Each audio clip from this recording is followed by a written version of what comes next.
bienvenue pour une nouvelle vidéo sur CancerRock. Aujourd'hui, on va parler des cancers du sein triple négatifs. Premièrement, qu'est-ce que c'est un cancer du sein triple négatif? C'est un cancer qui est défini, comme son nom l'indique, par l'absence de 3 paramètres. En fait, c'est une analyse au microscope.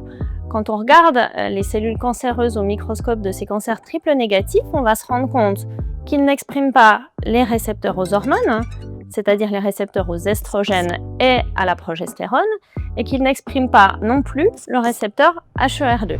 Alors, qu'est-ce que c'est que ces récepteurs hormonaux et ce récepteur HER2?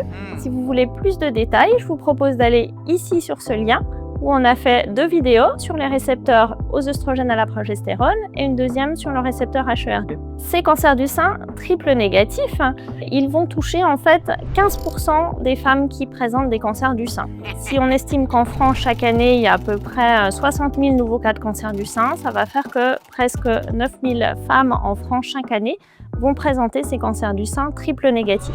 Autre particularité de ces cancers du sein triple négatifs, c'est qu'ils vont toucher plus souvent des femmes jeunes. Plus d'un tiers des patientes vont avoir moins de 40 ans au diagnostic. Ce qui n'empêche pas que des femmes peuvent présenter des cancers du sein tout au long de leur vie, y compris après 80 ans par exemple, mais c'est beaucoup plus rare. Autre spécificité de ces cancers du sein, c'est qu'ils vont être plus souvent héréditaires. Comme souvent en cancérologie, on ne connaît pas vraiment la cause de ces cancers, pourquoi ils se développent. Il y a évidemment des facteurs environnementaux, mais il y a aussi dans les cancers du sein triple négatif des facteurs génétiques. Et au moins 10% des femmes qui présentent des cancers du sein triple négatif vont développer ce cancer parce qu'elles vont avoir une sorte de fragilité génétique héréditaire via ce qu'on appelle une mutation sur des gènes qui s'appellent BRCA1 et BRCA2. Il faudra qu'on pense à vous proposer une vidéo là-dessus. Et via cette mutation, elles vont en fait avoir beaucoup plus de risques au cours de leur vie de développer un cancer du sein et tout particulièrement un cancer du sein de type triple négatif. Ces cancers du sein triple négatif, souvent, ils font peur. Pourquoi? Tout simplement parce que les patientes vont souvent sur Internet, et c'est tout à fait normal, et elles vont voir que ces cancers du sein triple négatif, ils sont plus agressifs et ils ont un moins bon pronostic. Alors je pense qu'il faut quand même un petit peu pondérer tout ça, et c'est pour ça que je vais vous expliquer le pourquoi, le comment. Premièrement, la plupart, à peu près 80% de ces cancers du sein triple négatif, vont avoir tendance à se développer et à grossir très vite. C'est corrélé aussi à ce qu'on appelle un grade élevé, comme le grade 3, et si vous voulez mieux savoir ce qu'est le grade, allez ici sur cette petite vidéo. Autre chose, quand on a un diagnostic de cancer du sein triple négatif, dans l'immense majorité des cas, systématiquement, les médecins vont devoir proposer une chimiothérapie. À partir d'une lésion qui fait, on va dire, 1 cm, voire même des 6 mm, systématiquement, si on veut avoir toutes les chances de guérir la patiente, il va falloir passer par la chimiothérapie. Et à partir de 2 cm ou s'il y a des ganglions envahis, on va ajouter à cette chimiothérapie de l'immunothérapie.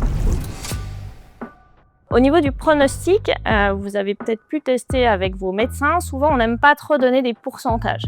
La première raison, je pense, c'est qu'à titre individuel, on n'est pas capable de définir très précisément pour une patiente donnée le pourcentage de guérison ou le risque de récidive. Alors là, si vous êtes ici pour chercher des informations, c'est que vous en voulez des pourcentages. Donc ce que je vous propose, c'est de vous donner des pourcentages qui sont tirés d'une étude.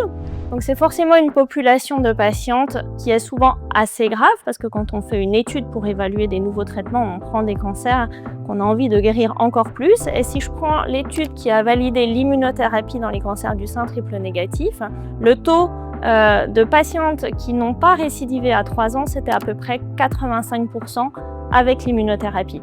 Mais il fallait savoir quand même que dans cet ensemble de patientes, il y en avait plus de la moitié qui avaient des ganglions malades et il y en avait plus d'un quart qui avaient des cancers du sein qui faisaient plus de 5 cm.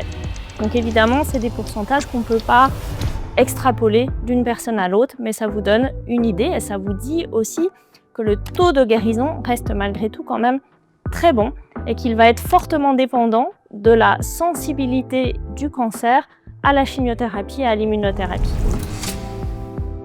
Et enfin, avant de terminer cette vidéo, je vous propose une dernière petite info sur ces cancers du sein triple négatif. Je voulais vraiment vous dire qu'il y a une association française qui est vraiment très proactive et qui s'intéresse au cancer du sein triple négatif. Cette association, elle s'appelle les Triplettes Roses.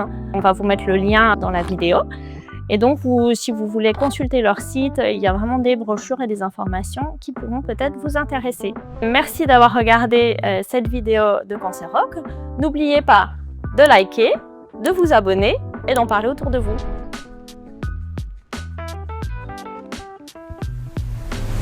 Cancer Rock ? Cancer Rock. Des infos scientifiques du cancer rendues accessibles.